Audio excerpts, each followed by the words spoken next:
Grafting together using a variant of overcasting. I like, for this particular garment, which is knit in the moss stitch, I was trying to find a method of putting the pieces together where it still looked good and was easy to do. I'm always looking for an easy way out. And this really, I guess, is called overcasting from what I can find.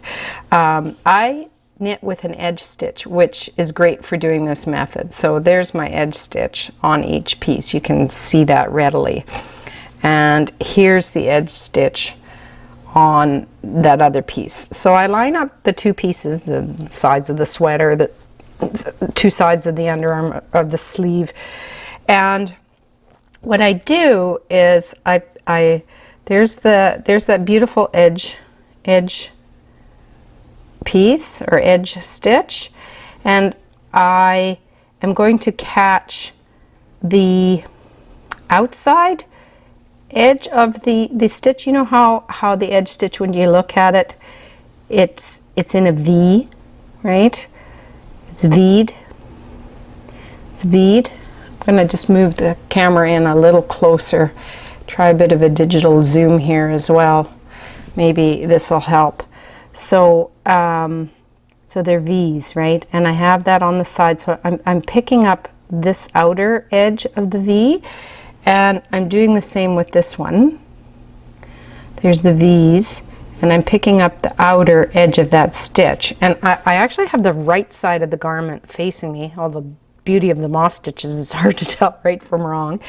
And then what I'm doing, so I get them lined up, and then I just pick up the outer edge of that one stitch, edge stitch, and the outer edge of the other stitch, and I run my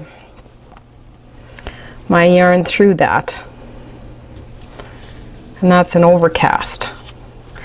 And then I'll do, like, you could do every one, but what I'll do is I'll do 2 in a row. Like, that's the stitch that's right on top of it, because I'm very lazy.